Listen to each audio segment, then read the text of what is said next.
இன்னைக்கு நம்ம புஷ்கரணி கிச்சனில் என்ன சமையல் பார்த்துருமா? இன்னைக்கு வெள்ளைப்பாகு அதிரசம் எப்படி செய்யலாம் பார்க்கலாம் வாங்க. அதுக்கு நம்ம வந்து 1 கிலோ மாவுக்கு வந்து 650 கிராம் வந்து நம்ம வெல்லம் எடுத்துருக்கோம்.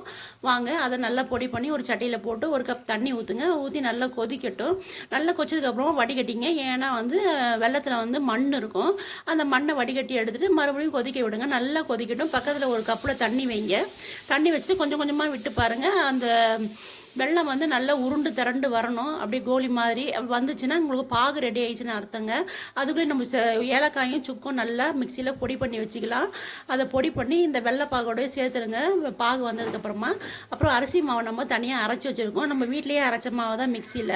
ஆனால் வந்து மாவு வந்து கொஞ்சம் ஈரமாக இருக்கணுங்க. ஈரப்பதம் இருந்தால் தான் நம்ம கிண்டும் பொழுது ரொம்ப ஈஸியாக இருக்கும். ஒரு ஆள் போட ஒரு ஆள் கிண்டணும். அப்போ தான் வந்து கட்டி இல்லாமல் வரும்.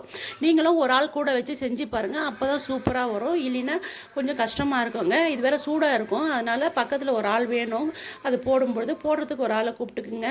ரொம்ப சூப்பராகவும் சுவையாகவும் இருக்கும். இந்த அதிரசம் இந்த மாதிரி நீங்கள் செஞ்சீங்கன்னா நீங்கள் வந்து இந்த மாதிரி போட்டு போட்டு நல்லா கிண்டுங்க. கை கொஞ்சம் வலிக்கும், இருந்தாலும் பரவாயில்ல, செஞ்சு பாருங்கள். ரொம்ப சூப்பராக வரும். மாவு நல்லா போட்டு கிண்டிகிட்டே இருங்க. கிண்டி கிண்டி நல்லா பதம் வந்துடும். வந்ததுக்கப்புறமா கடைசியில் நம்ம அது மேலே வந்து கொஞ்சம் நெய் போட்டு நல்லா தடவிடுங்க. தடவி, ஏன்னா நெய் தடவினீங்கன்னா காயாமல் இருக்குங்க. அதே நேரத்தில் வந்து ரொம்ப சுவையும் கொஞ்சம் டேஸ்ட்டாக இருக்கும். எல்லோரும் பாகு காய்ச்சும் போதும் இல்லை கிண்டும் போது கூட போடுவாங்க. நாங்கள் மேலே வந்து தடவிட்டு ஒரு பெரிய வெள்ளை துணி எடுத்து நான் வந்து மூடி அதை வந்து கட்டி வச்சுருவேன். ஏன்னா அப்போ தான் அங்கே வந்து நம்ம மூடி போட்டோம்னா அது வேர்த்து அந்த பாகில் வந்து தண்ணி ஊற்றும்.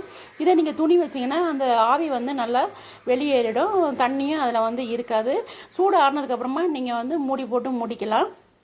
இப்படி பண்ணி ஒரு 3 நாள் வந்து இதை வந்து ஸ்டோர் பண்ணி வச்சுருங்க. 2 நாள் கழித்து 3ஆவது நாள் ஈவினிங்கோ இல்லை உங்களுக்கு எப்போ தோணுதோ அப்போது நல்லா எண்ணெயை காய வச்சு மிதமான சூட்டில் நீங்கள் போட்டு எடுத்திங்கன்னா இந்த அதிரசம் வந்து பூரி மாதிரி புஷ்ஷுன்னு வருங்க. சூப்பராக இருக்கும். நம்ம சேனலுக்கு லைக்